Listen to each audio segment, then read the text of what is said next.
मित्रांनो, नैसर्गिक आपत्तीमुळे बाधित झालेल्या परंतु शासनाची मदत शेतकऱ्यांसाठी, विशेषतः पश्चिम विदर्भातील शेतकऱ्यांसाठी शेतकऱ्यांच्या खात्यामध्ये वितरित करण्यासाठी मंजुरी ही देण्यात आलेली मित्रांनो.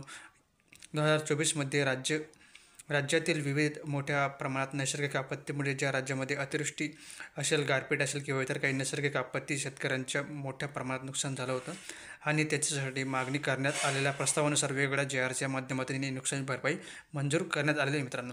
नुकसान भरपाई मंजूर केल्यानंतर शेतकऱ्यांच्या माध्यमातून जानेवारीपासून याची KYC देखील करण्यात आली होती आणि तब्बल जानेवारी-फेब्रुवारी महिन्यापासून KYC केलेल्या शेतकऱ्यांना अज्ञात देखील या नुकसान भरपाईचे वितरण करण्यात आलेलं होतं.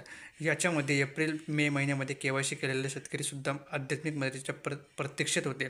या सर्व नुकसान भरपाईचे काम पाहिले जातं आणि हेच पोर्टल गेले काही 2-3 महिन्यापासून काम करत नसल्यामुळे कुठल्याही प्रकारची प्रशासकीय मदतसुद्धा याच्यामध्ये केली जात नव्हती. शेतकऱ्यांना अखेर आपल्या नुकसान भरपाई आणि अखेर आता हे पोर्टल सुरू करण्यात आले आहे मित्रांनो.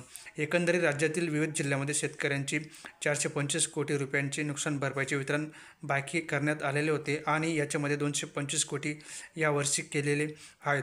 शेतकऱ्यांच्या खात्यामध्ये वितरित होणे बाकी आहे. याच्यामध्ये जास्त शेतकरी हे यवतमाळ, बुलढाणा जिल्ह्यातील आहेत. याचबरोबर इतर जिल्ह्यातील शेतकरी संभाजीनगर, त्यानंतर जालना असेल, त्यानंतर अहिल्यानगर, सातारा, सांगली भागातील शेतकरी असे वेगवेगळ्या जिल्ह्यामध्ये काही प्रमाणात जे काही शेतकरी बाकी राहिले आहेत असे शेतकरी देखील या मदतीमुळे आता फायदेशीर ठरणार मित्रांनो. त्यांना ती मदत त्यांच्या खात्यामध्ये मिळणार आहे. याचबरोबर याच्यासोबत आता जे काही या एप्रिल आणि मे महिन्यामध्ये नुकसान झालेले या नुकसानीसाठी सुद्धा मोठ्या प्रमाणात प्रस्ताव दाखल करण्यात आलेले आहेत. साधारणपणे 75,000 हेक्टर जे काही बाधित झालेले क्षेत्र याच्यामध्ये मोठ्या प्रमाणात फळबागांना नुकसान झालेले आहेत किंवा 213 कोटी रुपयांचे नुकसान भरपाई मंजूर केली जाणार आहे असल्याची माहिती आता समोर आली आहे मित्रांनो.